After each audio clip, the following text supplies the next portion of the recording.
안녕하세요. 제풍스TV입니다. 사람이 보살펴 기르고 감정을 나누고 교류하고 소통을 하는 개, 고양이, 새 등을 반려동물이라 하는데 많은 사람들은 그들과 더불어 살며 소소한 위로와 행복을 느낍니다. 그런데 가족이나 다름없던 반려동물이 죽으면 어떻습니까? 한동안 슬픔과 허전함에 빠져 우울한 날을 보내지만 결국 화장을 하거나 폐기물 처리로 함께한 인연을 끊어버립니다. 아무리 안타깝고 그리워하는 마음이 있어도 무덤을 만들어주거나 추모비를 세워주진 않습니다. 자, 나라를 위해 충성을 다하다 죽은 사람을 의인이라 부르는데 반려동물은 길러주고 예뻐해준 주인을 위해 세상에 어찌 이런 일이 있을까 하고 감탄할 만한 그 어떤 믿기 어려운 행동을 하지 않기 때문에 죽은 뒤 오를 의자를 붙여주진 않습니다. 그렇지만 우리나라엔 희귀하게도 여러 짐승과 달리 사람 못잡는 의로운 행동을 한 동물이 있어 죽은 뒤 의자를 붙여주고 나아가 사람처럼 장례를 치러주고 현재까지 근사한 무덤이 전하는 것들이 있습니다. 이에 본 방송은 전국에 산재한 소무덤, 말무덤, 개무덤을 직접 찾아가 그들의 의로운 행적을 감동적으로 소개합니다. 소는 성격이 우직하고 온순해 평생을 사람을 위해 살며 죽어서도 남김없이 몸을 바치는 동물입니다. 왜냐하면 옛날엔 소가 여러 농사일을 도맡아 했고 송아지를 낳아 살림 미천을 해주고 또 밤 까먹은 자리는 있어도 소 잡아먹은 자리는 없다라는 속담이 있듯이 죽어서도 고기, 뼈, 가죽 등 어느 하나 버릴 것 없이 쓰이기 때문입니다. 그런데 대개의 소는 죽어서 소 콧돌에만 남기지만 그와는 달리 죽은 뒤 사람보다 더 나은 대접을 받은 소가 있어 흥미로운데 무덤과 함께 비석이 서 있는 첫 번째 소 무덤은 맹서성이 타고 다녔던 검은 소 기리마입니다. 맹서성은 조선 초기에 자의정을 지냈고 외출할 때면 언제나 소를 타고 다녀 아무도 그가 벼슬 높은 종성임을 몰랐습니다. 그의 묘는 현재 경기도 광주에 있는데 묘 근처엔 찐빵을 손으로 꾹 눌러 놓은 듯 봉분이 납작한 소 무덤이 있고 비석엔 흑기총이라고 쓰여 있습니다. 대동 기문에 따르면 정승에게 잘 보이려던 사또가 장어원에서 맹서성을 기다렸는데 마침 한 늙은이가 소를 타고 지나가자 화가 나 하인에게 혼쭐을 내라고 했습니다. 그러자 하인이 어찌하여 사또 앞을 소를 타고 지나가느냐 하며 꾸짖자 노인이 너 가서 온양에 사는 맹고불이다 라고 일러라 라고 말했고 하인이 그대로 전하자 깜짝 놀란 사또는 관인이 못에 빠지는 줄도 모르고 달아냈다고 합니다. 맹정승은 내가 타고 다니는 기리마를 내 곁에 묻어다오 라고 유언을 했는데 정승이 죽자 슬픔을 이기지 못했는지 소도 굶어서 따라 죽었습니다. 그러자 후손들은 절개를 지킨 여루를 위해 무덤을 만든 뒤 흑기총이라 불렀고 해마다 벌초를 하고 술도 부어준다고 합니다. 두 번째 소 무덤은 상주의 전통 의례관 옆에 있는 의우총인데 둘레석에 12지신상이 조각된 원형의 묘는 소 무덤 중 가장 크고 의로운 소 이야기를 기록한 비석도 서 있습니다. 이 누렁소에 관한 이야기는 동화책으로 출간돼 매우 유명한데 상주시 묵상리에 사는 서성목씨가 예천에서 사와 기르던 암소였습니다. 그리고 자주 쓰다듬어주고 주인이 없을 때면 먹이도 주며 따뜻한 정을 나누던 이웃집 김보배 할머니가 1993년 돌아가시자 장례를 마친 이튿날 애안간에 있던 그 소가 사라졌고 온 동네를 뒤졌더니 2km 떨어진 은치산 중턱의 김씨 할머니 묘에서 고개를 숙인 채 눈물을 흘리고 있는 소를 발견을 했습니다. 그곳은 수풀이 우거진 산속이라 찾기가 힘든 곳이었고 더구나 소 우리를 나가본 적이 없던 소가 어떻게 그곳을 찾아갔는지 모두 놀라워 했습니다. 더 신기한 일은 소를 데리고 마을로 내려오자 소는 자기 애완간으로 곧장 가는 대신 할머니 빈소를 찾아가 조문을 하듯 머리를 조아렸다고 합니다. 그러자 상주였던 서창호 씨는 소를 문상객처럼 대접해 막걸리, 두부, 배추 등을 주었고, 의로운 행동을 한 이 소는 그 후 임봉선 씨가 기르다가 2007년 19살의 나이로 죽었습니다. 그러자 사람들은 죽은 소를 꽃상에 태워 장례를 성대하게 치른 뒤 무덤을 만들어 안장했고, 묵상리 마을회관 옆엔 숨의우공집이라고 쓴 비석과 은혜에 보답한 의로운 소란 홍보 안내판을 세워 말 못하는 소가 남긴 가슴 뭉클한 행적을 기렸습니다. 세 번째 소무덤은 경북 구미의 인덕리에 있는 의우총인데요. 이것은 호랑이로부터 주인을 구한 의로운 소무덤입니다. 묘역은 경북 민속자료 제106호로 지정됐고, 아담한 크기의 무덤 앞엔 의우총이라고 쓴 굉장히 오래된 작은 비석과 안내판이 서 있으며, 묘 뒤쪽엔 조선 숙종 때 그린 8폭짜리 의우도를 화강암에 새겨 이야기 손으로 배치한 병풍석이 있습니다. 어느 해 여름 이 마을에 사는 김기년이 암소를 부려 밭을 갈고 있었는데 갑자기 호랑이가 나타나 소에게 덤벼들었습니다. 깜짝 놀란 김기년이 소리를 지르고 괭이를 휘두르자 호랑이는 소 대신 사람에게 달려들어 다리를 물어 뜯었고, 그러자 위험에 처한 김기년은 손으로 호랑이를 붙잡고는 어찌할 바를 몰라 했습니다. 이때 소가 울부짖으며 달려들어 호랑이의 배와 허리를 뿔로 떠받았고, 소의 공격이 계속되자 피를 흘리며 달아나던 호랑이는 결국 죽었습니다. 다리를 여러 군데 물린 김기년도 상처가 도져 20여일 후 죽었는데, 유언으로 내가 호랑이에게 잡혀 먹히지 않고 산 것은 소 덕분이니 소를 팔지 말고 소가 늙어 죽거든 고기를 먹지 말고 내 무덤 옆에 묻어라 라고 말했습니다. 그런데 호랑이에게 물리지도 않았고, 주인이 아플 때 농사일을 돕던 소도 주인이 죽자 새 죽도 먹지 않은 채 사흘 만에 따라 죽었습니다. 사람들이 이 사실을 관아에 알리자 부사 조찬하는 인간 못지않는 의로운 행동을 한 소의 행적을 돌에 새겨 무덤가에 세우고 의우총이라 불렀습니다. 네 번째는 설화를 바탕으로 2016년 평택의 신복사 입구에 조성한 소 무덤인데, 사찰 창건에 참여한 3마리 소의 공적을 기린 가짜묘입니다.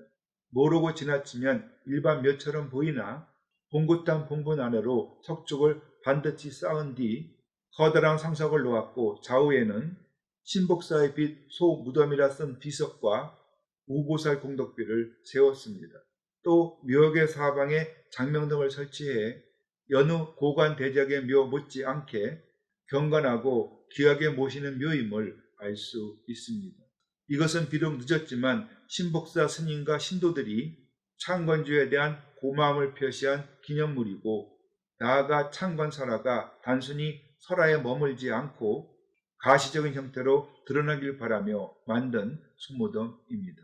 고려말 천일문이란 어부가 덕목리 앞바다에서 고기를 잡던 중 큰 돌이 그물에 딸려 올려와 버렸더니 그 돌이 다시 그물에 걸려 올라왔고, 자세히 보니 불상이었습니다. 예사롭지 않게 생각한 천씨는 배에 실어 육지로 나온 뒤 불상을 등에 업고 광덕산을 올랐는데, 어느 곳에 다다르자 갑자기 불상이 무거워져 더 이상 움직일 수가 없었고, 그래서 불상을 내려놓았습니다. 어느 날 꿈에 부처님이 나타나 이곳에서 조금 떨어진 바닷가에 가면 파도에 밀려와 파손된 배 2척과 검은 소 3마리가 있을 것이니 소로 목재를 싣고 와 절을 지어라 라고 말했고, 그대로 따랐더니 꿈과 똑같이 배와 소가 있었습니다. 그러자 천씨는 소를 부려서 불상이 있는 곳까지 회선의 목재를 옮겨 절을 지었습니다. 현재 신복사 입구의 담장에는 창관사라를 묘사한 벽화가 그려져 있는데, 머리가 하얗고 몸통이 까만 3마리 소가 등불을 따라 회선을 싣고 가는 모습이 재미있습니다. 대곡강전 안에는 설화에서 바다에서 건졌다는 돌 부처가 홀로 모셔져 있는데 진리를 상징하는 비로 잔아부리며 보물 제565입니다. 또 우리 민족은 말을 타고 광활한 만주벌판을 누볐던 기마 민족으로 전쟁에 임하는 장수는 말을 잘 타야 했습니다. 그래서 말은 장수와 한 몸처럼 행동하는 동물인데 무덤과 비석이 함께 있는 첫 번째 말 무덤은 전남 강진에 있는 양건당의 애마묘입니다. 양건당은 양뚝다리를 모두 절룩거리는 사람이란 뜻으로 정유재란 때 남원성 싸움에서 왜군의 탄환에 맞아 전사한 황대중 장군을 가리킵니다. 강진 구상리에 살았던 황대중은 온갖 약을 써도 어머니의 병이 낫지를 않자 자기의 왼쪽 허벅다리 살을 베어 먹여 치료했고 그 결과 왼쪽 다리를 절었습니다. 그리고 인진내란이 일어나자 의병장으로 출전한 거제도 싸움에서 오른쪽 다리를 또 다쳐 절었습니다. 그러자 이순신 장군은 과거의 다리는 효도를 하다 절었으니 효건이고 지금의 다리는 나라를 위해 싸우다가 다쳐 절었으니 충건으로 두 다리를 모두 절룩거리니 양건이다 라고 치하했고 그 후로 양건당이 황장군의 후가 됐습니다.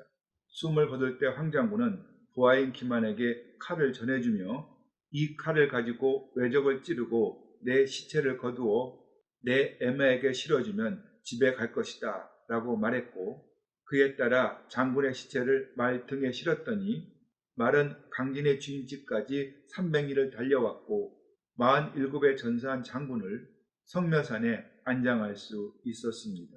장례를 치를 때 고개를 떨어뜨리고 아무것도 먹지 않던 말이 숨을 거두자 사람들은 말의 충정을 가상히 여겨 황장군의 무덤 근처에 묻어 주었습니다. 강진의 현동마을 앞 논 가운데 있는 말 무덤은 규모가 여느 왕릉보다 커 마치 작은 산처럼 보이며 무덤 앞에는 말을 탄 황장군의 석상과 묘비 그리고 석상 건립비가 있고 후손들은 400년이 넘도록 매년 벌초를 하며 정성껏 관리를 하고 있습니다. 두 번째 말 무덤은 원균 장군의 묘에 있는 애마총인데 선조 임금이 하사한 준마의 무덤입니다. 원 장군은 인진열한 때 선무공신 1등에 책록되는 등 혁혁한 공을 세웠으나 7천량 해전에서 전사해 많은 전공에도 불구하고 좋은 평가를 받지 못하지만 그의 묘역은 규모가 크고 정비도 잘 되어 있습니다. 1597년 원장군이 전사하자 극진히 사랑했던 말은 장군의 신발과 담뱃대를 입에 물고 천리길을 달려 생가에 돌아와서 원 장군이 전사한 소식을 알려줬고 주인에게 충성을 다한 뒤 슬피 울며 지쳐서 죽었습니다. 그러자 후손들은 죽은 말에 거룩한 충성을 기려 작은 무덤을 만들고 애마총이라고 불렀습니다. 평택의 도일동에 있는 애마총은 찐빵 같은 모습으로 원장군은 묘 아래쪽에 있는데 애마총이라 쓴 비석이 서 있고 뒷면에는 영특한 말에 넋을 달래는 글귀가 써 있습니다. 마지막으로 개는 주인에 대한 충성심이 높고 재롱을 잘 피워 반려동물 중 가장 많이 키우는데 사람에게 도움을 주거나 은혜를 갚은 개에 관한 설화는 다양하게 많습니다. 그런데 무덤과 비석이 함께 있는 개 무덤은 경북 민속자로 제105호로 지정된 구미시 낙산리에 있는 의구총입니다. 아담한 크기의 무덤 앞엔 의구총이라고 쓴 비석이 서 있고 묘 뒤쪽엔 조선 숙종 때 그린 4폭짜리 의구도를 화강암에 새겨 이야기 순으로 배치한 병풍석이 있습니다. 전하는 바에 따르면 김성환 또는 노성환이란 사람이 항구를 길렸는데 매우 영리하여 주인 곁을 항상 떠나지 않았습니다. 하루는 이웃 마을에서 술을 마신 주인이 귀가하던 중 월파전 길가에서 잠이 들었는데 난데없이 들불이 나 주인이 위험에 처했습니다. 그러자 개가 멀리 있는 낙동강으로 뛰어가 몸에 물을 적신 뒤 불을 끄기를 여러 번 하다 결국 지쳐서 죽었는데 잠을 깬 주인은 개 때문에 살았음을 알고 간을 갖추어 무덤을 만들어 주었습니다. 그러자 선상부사 안응차는 의로운 개 이야기를 널리 알렸는데 이 의구총은 1952년 도로로 편입되고 비석의 일부도 파괴되자 일선리 마을 뒷산으로 옮겼다가 현재 위치로 다시 옮겨 개의 의로운 행적을 기리고 있습니다. 네, 맞습니다. 자기를 예뻐해준 사람을 위해 은혜를 갚거나 주인을 위해 목숨을 버린 의로운 동물들의 무덤은 짐승이 사람보다 나을 수도 있다는 교훈을 진하게 전해줍니다. 그런데 무덤은 없지만 비석은 남아있어 의로운 행적을 기릴 수 있는 사례가 더 있습니다. 구미시 본국도서관 경내에 있는 의우총 비석은 어미를 잃은 송아지를 정성껏 키운 뒤 팔았더니 그 주인이 죽자 30리길을 달려온 소가 슬퍼한 뒤 기진하여 순진 사인이 전하고 임실의 원동산 공원에 있는 의견비엔 술에 취해 잠든 주인을 살리기 위해 처참하게 죽은 개의 충성과 의리가 기록되어 있어 보는 사람으로 하여금 일말의 부끄러움을 일깨워 줍니다. 시청자 여러분, 혹시 저처럼 풍수사가 되고 싶으세요? 아니면 건축 설계, 부동산 개발과 중개업, 조경업 등의 풍수를 접목해서 사업의 경쟁력을 높이고 싶으세요? 아니면 그냥 풍수를 배우고 싶으세요? 그러면 제이풍수TV의 멤버십에 가입해서 제가 직접 강의하는 풍수 전문가 가정의 동영상과 교재를 보면서 열심히 공부해 보세요. 매우 논리적이고 이해도 쉽고 또 재미도 있습니다. 멤버십에 가입하는 방법은 제이풍수TV 초기 화면에서 가입 버튼을 누른 뒤 제1단계 학지사 과정에서 또 가입 버튼을 누르고 결제 수단을 선택한 뒤 구매 버튼을 누르면 됩니다. 많은 관심과 참여를 바랍니다.